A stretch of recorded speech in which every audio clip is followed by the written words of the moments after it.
recording. I guess to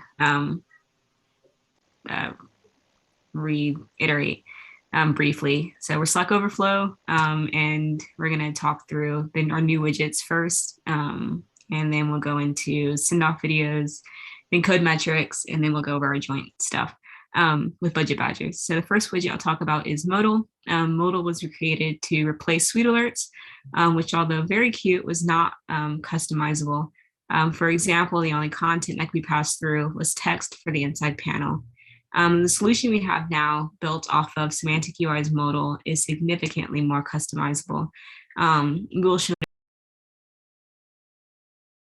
and functions, for example, to specifically satisfy user stories we created pre-designed modals for future users to utilize,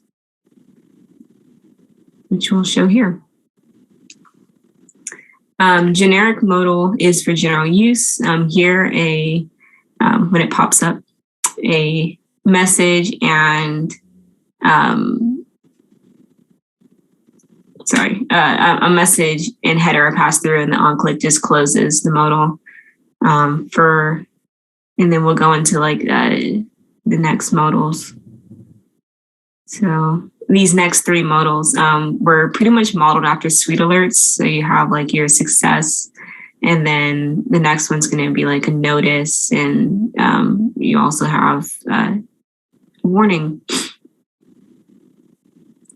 So then this confirm modal is for input-based messages. The user programmer passes in an on-click function for both buttons to determine the behavior of the modal based on whether the user confirms or denies. The specific user story behind that last modal was accepting cookies. So this next modal, this last story is for sidebar. The current sidebar for the landing page is not scalable. Therefore, to conserve screen real estate, the sidebar will be visible only when the user specifically needs to use it for navigation. I would like to note that this is something we started but did not get to finish, so it'll probably be passed on to the next team. So the credit card widget. Prior to our credit card input widget, Affordable used a series of forms connected to a button that was not scalable. Furthermore, it did not provide direct feedback, quite like our solution. The credit card input widget is based off of Shay Stern's card React component, which is based off of another card component written by Jesse Pollock. It validates user input, formats that input, identifies card types, and can be used just about anywhere once it has been defined. Furthermore, by placing the card in a modal, the card is shown only when needed, and when it is shown, it uses the available screen size to its advantage, which we'll show in the next video.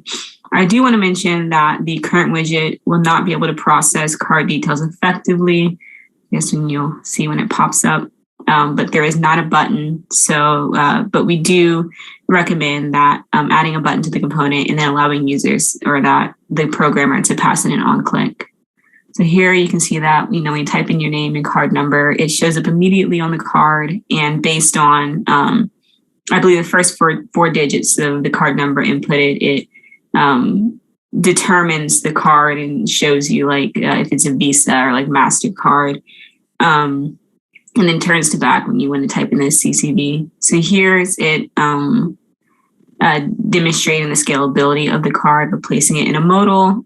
There is a limit to that. After a while, the card does not fit the screen, as the card itself, let's say flipping back and forth, does not change size, but the form is still very much scalable, which is due to us using Semantic UI's form component. And then you'll see all this in the demo later when we show it on a mobile. And then finally, we have our final widget that we worked on this semester, which was the checking account form. Affordable wanted to make sure that there was a preset form that would have string checking and also was manageable to be put anywhere because of its scalable nature. In order to fulfill this need, we used Semantic UI's form component along with its input boxes. The beauty of using Semantic UI is that it already comes scalable. As the screen gets smaller, you'll see that the components will begin to stack over one another. We also created checks on if items were completed, along with making sure that things like routing numbers didn't contain any letters. This widget going forward is going to need some hooking up as well in order to be fully utilized by Affordable. And now we can go ahead and take a look at Storybook to look at our stories for the checking account form. Here you can see the different fields that we made along with the submit button and how it responds to the fields at hand. So you saw right there that because there was an empty field, hitting the submit button actually prompted you to fill it out because of the required asterisk. And now you're looking at the scalability we're talking about. So in live time, these will stack upon each other and adjust so that way the user can use them at pretty much any size. And then as they fill this out, you can see that it adjusts to the different fields. It'll prompt you for the highest most error first.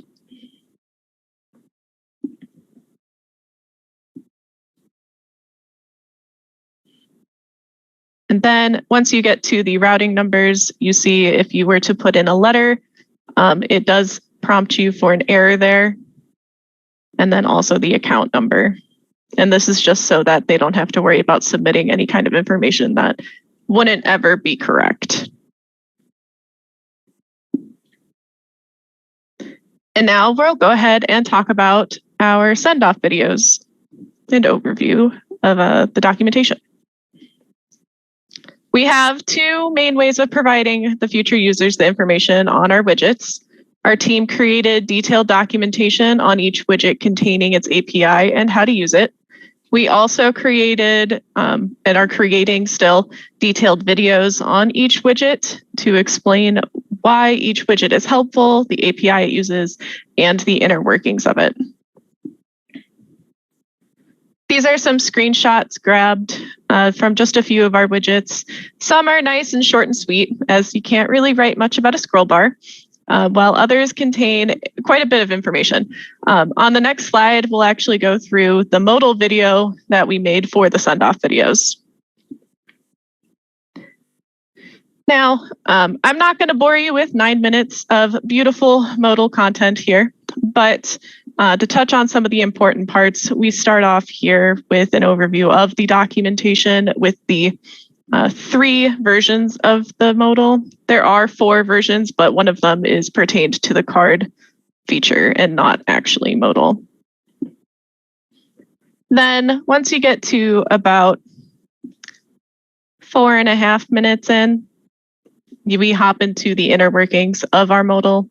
So that way the user can understand the props that we are asking them to pass and why they are passing them in. And then at about 6 minutes and 20 seconds, we jump into Storybook to show off the modal and the features that it really offers, which would be the customization options and also its scalability, as you can see right here. It can adjust pretty much to any screen size. And then finally, we get to 9 minutes, almost at the end, and we go through the creation of those stories that you just saw. And so the user is able to see how to actually implement these modals, and so they know what the site's code will look like on their end.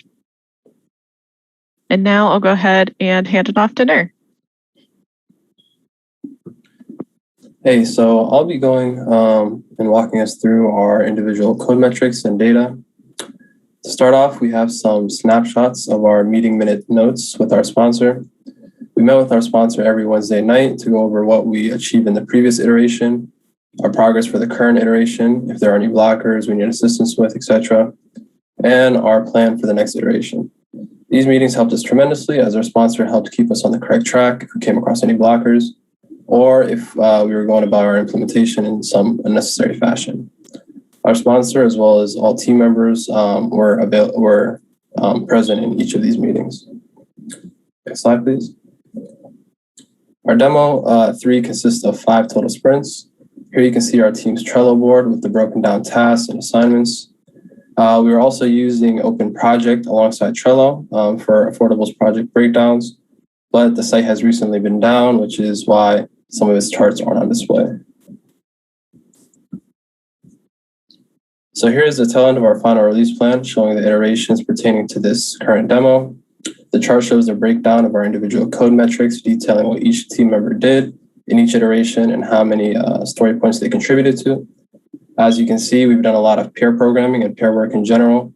This has greatly helped us to overcome design obstacles efficiently, as two brains are always better than one. Again, for this demo, our main themes were input components as well as content holders.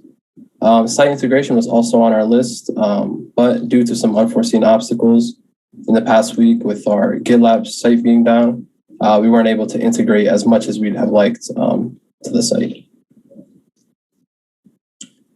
As you can see here, we have our team's final iteration burn-up charts. For this demo, we've gone through 5 iterations. For the first iteration, we were able to complete the task, but it ended up being a bit more story points than anticipated. For the next 4 iterations, we were able to stay mostly in line with our final release plan. And for the final iteration, which was site integration, we did fall a bit under our integration goal, just due to GitLab being down again. But all in all, we're pretty happy with what we were able to achieve. So here we have our release burn-up chart, which reflects the scope planned in the final release plan. The graph shows our cumulative progress since the beginning of the semester up until now. As you can see, in Demo 1, we fell short of our desired goal. This was due to some obstacles in getting started and ramped up in the affordable environment. For Demo 2, we were able to rebound significantly and get back on the correct track. And for Demo 3, we fell just shy of our final goal in terms of story points and just with some last-minute hurdles that came up in this past week during integration. Here we have our defect chart. Since our last demo, we've encountered 2 new defects. The first was in regard to our modal components, height and position. The modal would usually be out of center and take up the entire screen to begin with. And we overcame this by overriding some of the CSS for semantics modal. Our second issue came about when we tried to implement the credit card widget inside of a modal holder. We were able to overcome this by creating a new custom modal for the credit card use case. And that got rid of the action portion, which was hindering us in semantics modal. And now I'll pass it on to John, who will talk a bit more about integration. All right, next up, I'll be talking about our collaboration with the budget badgers and how our works came together to complete the site integration.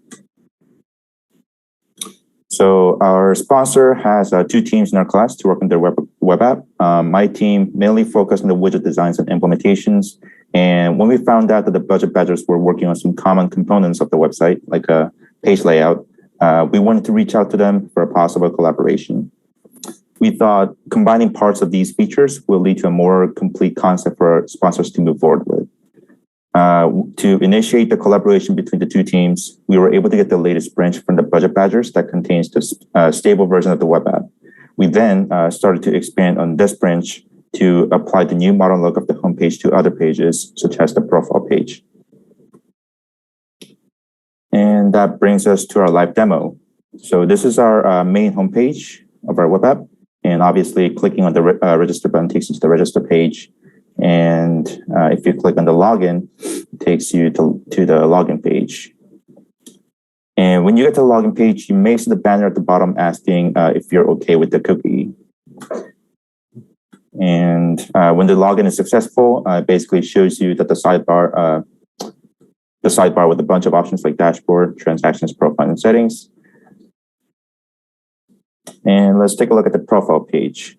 Here we have a form that takes in the user's information. The text fields with the red asterisks are required to have an input. Otherwise, it will display an error message. Right now, you can see that the form is pre-filled because this is properly hooked up to the backend right now, and it posts the information to the form. As you can see, different text fields can take in different kinds of input. They can either take in a plain text, display a date picker, or display a list of choices. And next up, let's take a look at the settings page. If we step over to the banking information tab, there's a new form encapsulated in a new model that we created. Now, I should mention that this is just a concept right now, and it's not actually tied to the backend yet.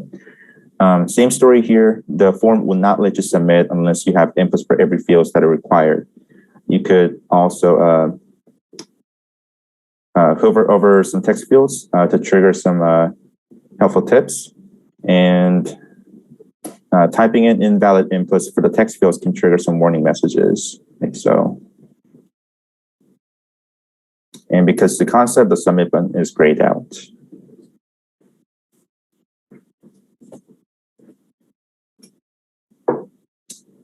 Next up, we have a model view for the credit card input. Here, you can type in the name, the credit card number, expiration date, and etc. And the card above will reflect the inputs in real time. It will also display different kinds of credit card depending on the credit card number. So, for example, if the number starts with a 3, it will display American Express. It will display Discover if it starts with a 6, and so on. You can also add the CVC number like that. We have MasterCard for the number that starts with a 5. And same thing, you could add the CVC number to rotate the card. And lastly, Visa if it starts with a 4.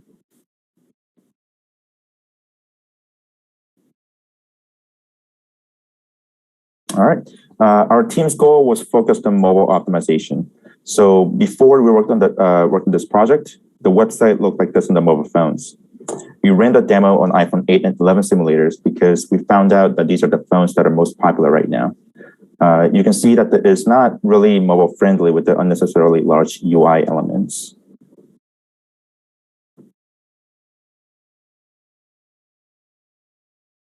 And this is what it looks like after my team and the budget badgers worked on this project.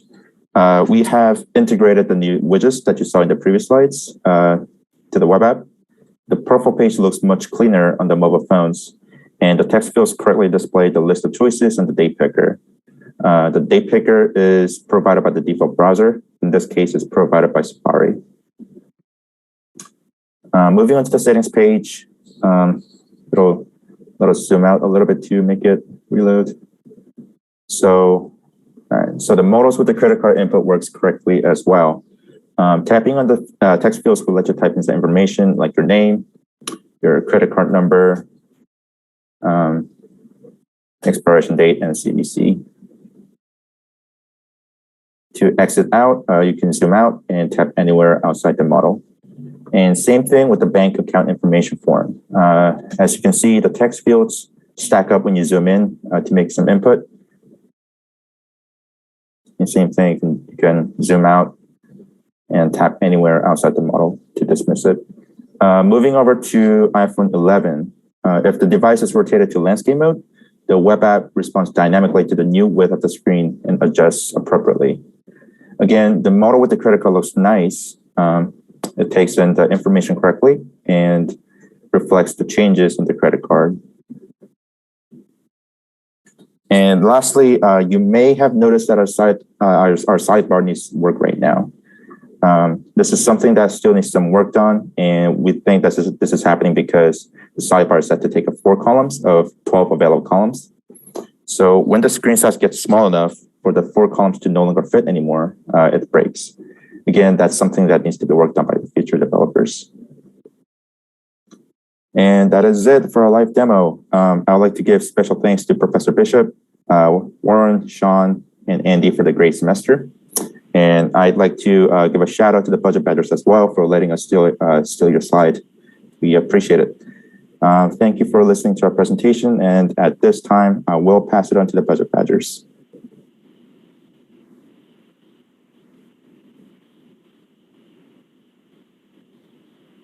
All right, thanks so much, Slack Overflow. Everyone, we're the Budget Badgers, and this is our demo for our final feature, which is grant fund management.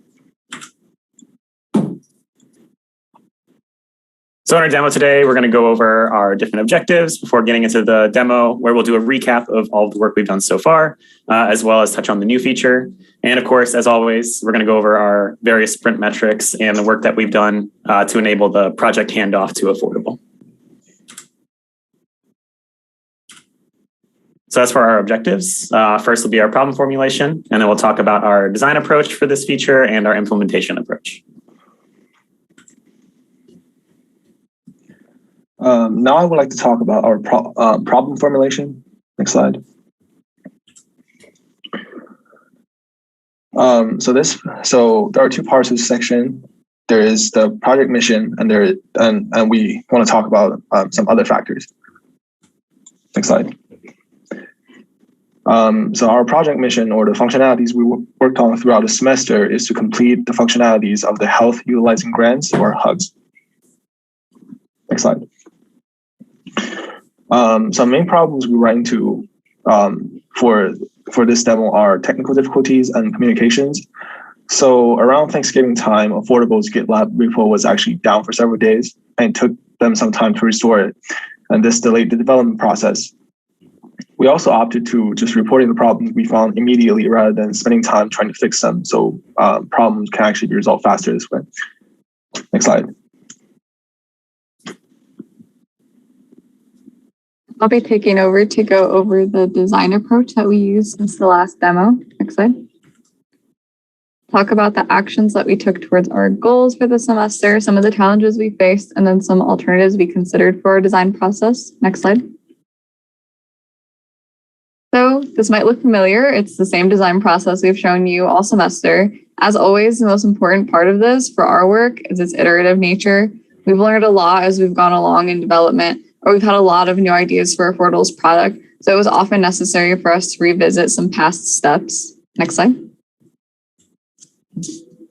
So our sponsors' goals have remained constant throughout the semester. We've been working especially hard since the last demo to make sure our work is ready to be passed to the next development team. Besides cleaning up our code itself, we are providing extensive documentation on file changes, as well as some manual testing suites, which we'll talk about more later, and our sponsors seem pretty excited about. Our team's goals for the end of the semester are to tie up some of the loose ends that we have with our work and help Affordable pass that product on to the next team. We're working on making sure our code is merged into our OSU develop branch and also working as expected, as well as completing any overlooked or delayed features that fell alongside the road. And as I mentioned, we put a lot of effort into making sure our documentation will be helpful for the next team. Next slide. So we ended up facing some familiar and some new challenges since the last demo. We made sure our old features remained in a working state while developing our new ones by keeping lines of communication open between our team and our sponsor. We also managed time and distribution of work by keeping our Trello board neat and updated and setting small deadlines for ourselves, especially with all the breaks we've had since the last demo. And unfortunately, a lot of software and hardware were harmed in the making of this feature. So the things that happened were the GitLab instance had to be abandoned and a new one was made. Zach's MySQL service had crashed at some point without his knowledge, and Steven's power supply to his computer failed, so he's been having to recover those files directly from the drives. So we discussed how we overcame those technical difficulties in a past slide, so I'll save you that time right now. Next slide. We also considered some different alternatives while we were developing on who should make these design decisions that we have. So we thought about potentially giving individuals design direction. Whoever was working on a feature would be able to make those decisions, but we decided that it would be better to have a clear goal as a group so that no matter who ended up having to help someone else on a feature, that there was a clear set goal that we could all follow. We also thought about deferring all design decisions to our sponsor, because then we knew that they would definitely like the product we gave them. But we decided that we wanted to come to meetings and offer our own ideas and hopefully help improve the product by offering a fresh perspective. Next slide. All right, now I'll talk about our approach to implementation. So first thing was identifying the various outstanding work items that we still had to complete this semester. I'll talk about how we executed on that work and the different factors that we had to consider. So for this demo, we had one last remaining feature, which was improving an organization's ability to manage the funds of different grants. But we also had some outstanding work items from demo 2. There was a little bit of hand waving for that demo as far as the organization search was concerned. So there was some stuff that we had to wrap up to actually make sure that was implemented, functioning, and ready to hand off. And then we had a lot of documentation to write as well, the user guides, developer guides, and the different testing instructions. Those met requirements for this course, but it was also really important as far as Affordable is concerned to make sure that if another team's going to pick up our work in the future, that they know everything that we did, the decisions that we made, how it works, and how to test it. So it's been mentioned a few times. We had some unexpected roadblocks. I won't rehash those again, but our approach to dealing with those was the same as always. We held discussions with our teams when we needed to, worked in pairs or groups when we were having issues with the software or wanted to figure something out.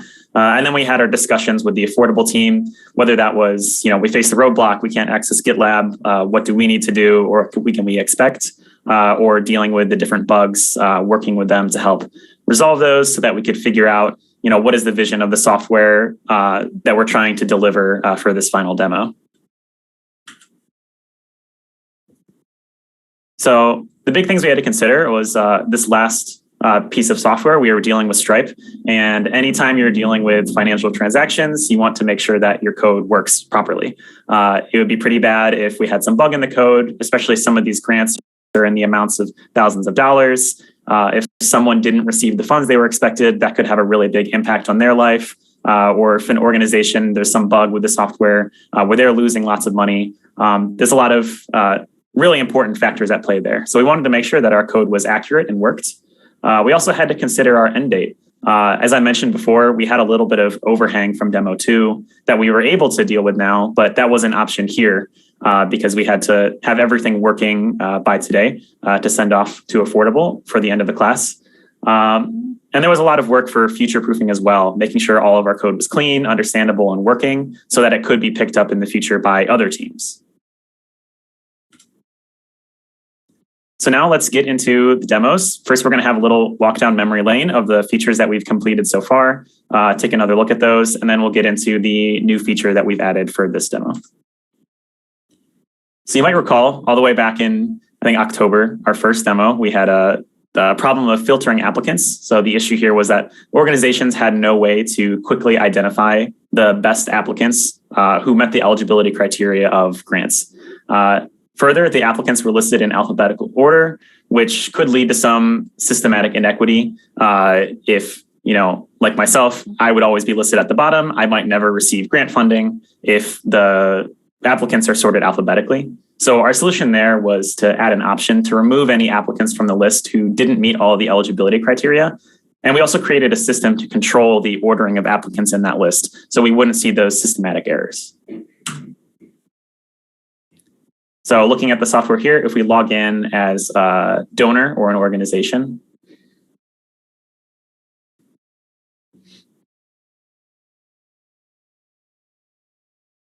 and if we load up a grant that has a lot of applicants, we can do this under 30s grant.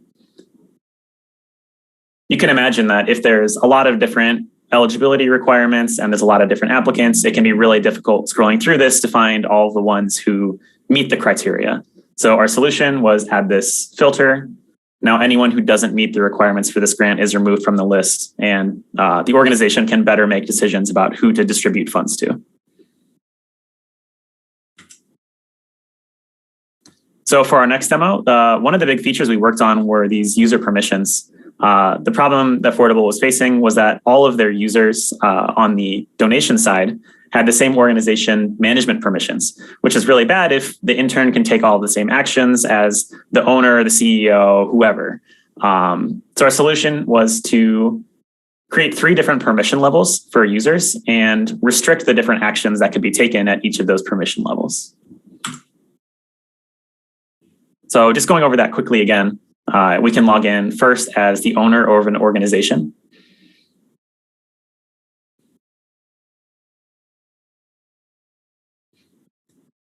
And as the owner, we have this admin tab where we can edit all the details of the organization. And we also have full control over the different members. So we can add new members to the organization. And we're also able to control their permission level. So we can assign them to be members or admins. And owners also have access to the danger zone, which is unique to them, where they can transfer ownership of the org, delete the organization. Owners also have the access to banking information.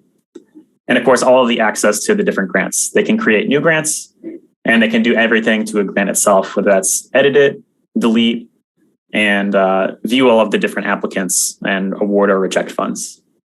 So if we switch over to someone with admin privileges, it's pretty similar. They still have this admin tab, but here they can only add new members to an organization, and they're actually not able to change their permission level. So they cannot assign new admins. And they're also only able to revoke rights from members, not from the other admins of an organization.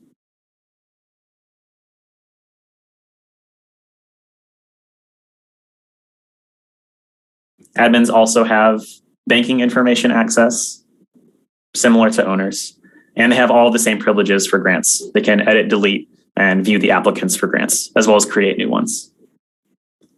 And lastly, we had our owner permission, or member permission level. And members are the most restricted. So they actually don't have that admin tab at all. And they also don't have access to the banking information of an organization. Members are purely relegated to accepting or rejecting different applicants. So if we click on the grants, you can see all they can do is view the applicants of a grant. They can't create new ones or edit the details.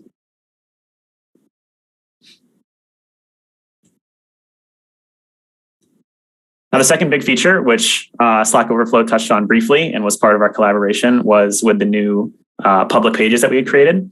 So the big problem Affordable had here was there was no way for unregistered users to browse the offering without creating an account. And the landing page was just a login screen. So a prospective user had no way of knowing who Affordable is, what they offer, what's hosted on the website. So our solution here was to create a new landing page, which would allow that user to browse the various organizations and grants that were offered, and then inform the decision to sign up for an Affordable account before doing so. So this was the landing page we created, which has been extended upon since this recording. But here we can view the different organizations and grants, and we can search for them. So let's say I'm a user who needs funds for dialysis. If I search, I can find, oh, there's this dialysis financial fund, and that might entice me to then sign up for an account with Affordable. And if they're not finding what they need just off of the grant's name, we're also able to search by the description of the grant. So if we search for 40 here, you can see this grant has nothing about the age in its name, but we found a grant for people between 40 and 45. And we also added this functionality post-auth because we thought it could be really useful for existing Affordable users to search all the different grants and organizations that were hosted there. So you can see this after the login screen as well.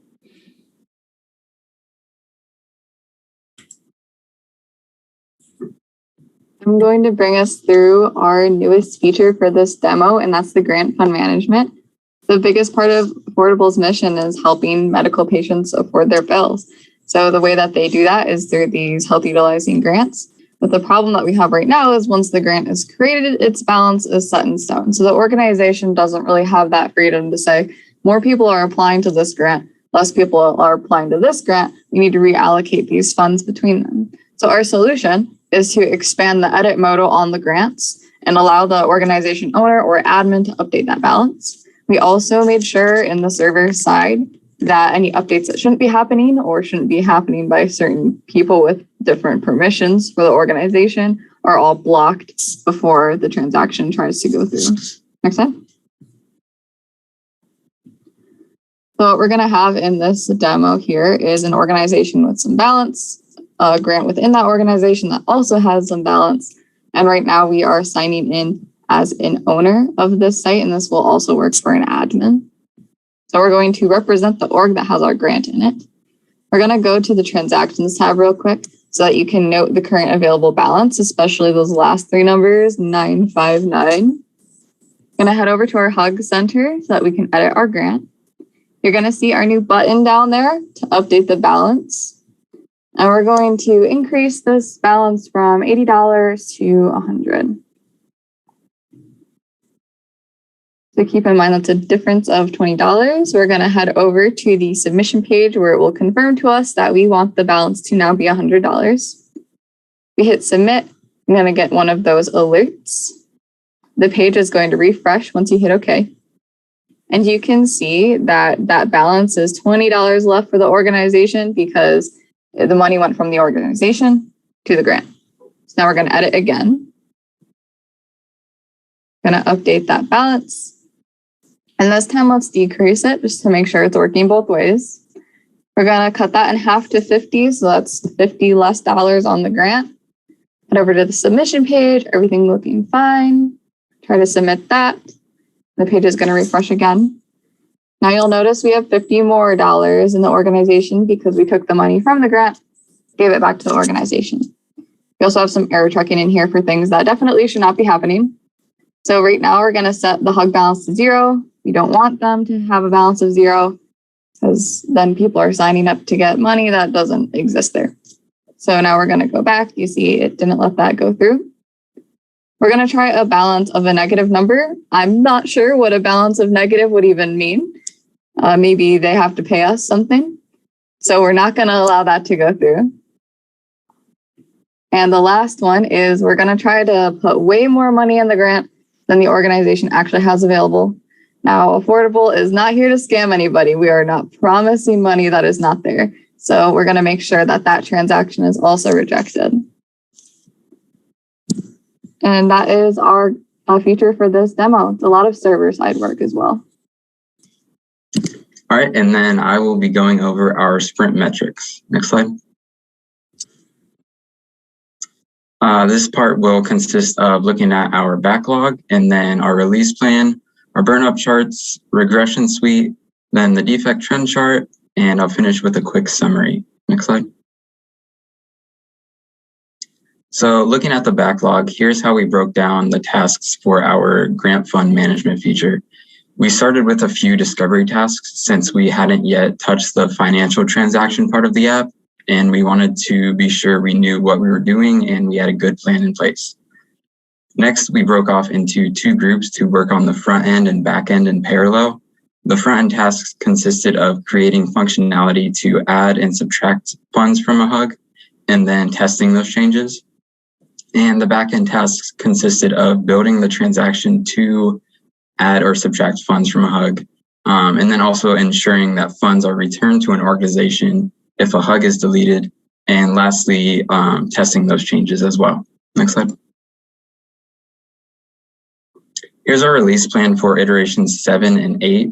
I won't be going through each task due to time constraints, but overall in both iterations, we slightly overestimated by 2 points in iteration 7 and by 1 point in iteration 8.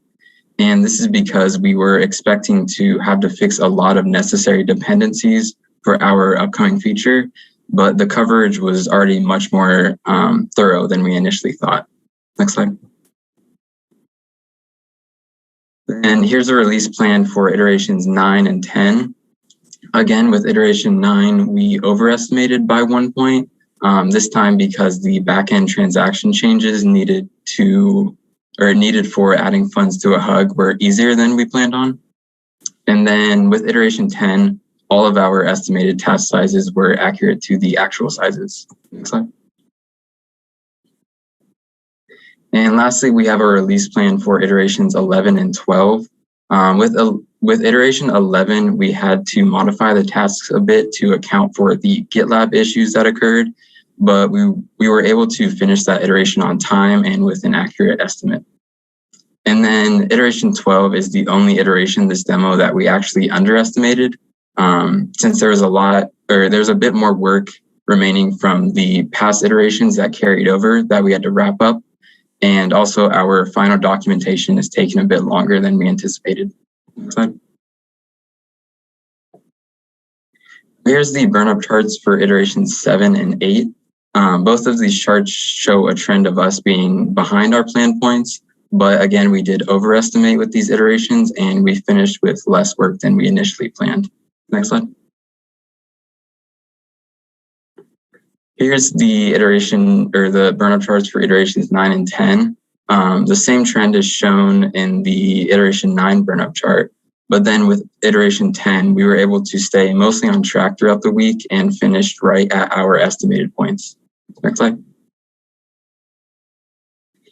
And here's the burn-up charts for iterations 11 and 12. Despite the GitLab issues and task rework, we were mostly able to stay on track throughout iteration 11. And then with iteration 12, which we're about halfway through right now, we're a bit ahead of schedule. Although again, we did underestimate the size of the task for this iteration. Next slide. And then here's the burn-up chart for our entire project. As you can see, we were actually able to stay about right on track throughout these 12 iterations, although there's a trend right in the middle where we began to underestimate our tasks a bit. And then after demo 2, the line crosses over as we started to accidentally overestimate our tasks. Next slide. So as far as testing goes, again, with this feature, we focused heavily on manual testing instead of devoting a bunch of time to writing full automated test suites. So we're also making sure to write thorough manual testing guides for each of the features we implemented as part of our final documentation, so that any future capstone teams can reference those if necessary. Next slide. And then here's our defect trend chart showing everything since the beginning of our project. After our first few iterations, we actually had pretty smooth Cs and really didn't hit any major defects for the rest of the project, except for in iteration 11, where we included the GitLab issues because those did halt our progress for a few days and required some additional rework of our release plan. Next slide. So to summarize the metrics, in contrast to our last demo where we underestimated our work, with these iterations, we slightly overestimated with 38 points compared to an actual of 36 points. And our estimated team velocity was just slightly higher with 6.5 points per sprint compared to an actual of 6 points per sprint. And we got very lucky and only ran into 5 major defects throughout the entirety of this project. Next slide. So now I'm going to talk about the documentation. Next slide. So in this section, I mainly want to talk about the meeting notes and the final documentation. Next slide. So here's a screenshot of our meeting notes. We meet with our sponsors every Tuesday. And during this time, we'll discuss with them generally on their opinions on what we have completed and their projection for the future. So these notes are saved on a shared folder on Google Drive. Next slide. So now a summary of our final documentations again. The developer guide is a technical guide written for recording what has changed. So in this document, we'll discuss changes, performance, bugs, and any concerns for other developers to know. The user guide is directed towards the users so they know about the features and how to use them. The user demo is a video where we show the new features from a user's perspective, and this video will be posted on Affordable's YouTube channel. Lastly, the manual testing suite is written to talk about some of the tests people can run to test our features and the acceptance criteria for these tests. Next slide. That's the end of our presentation. Thank you very much, everyone.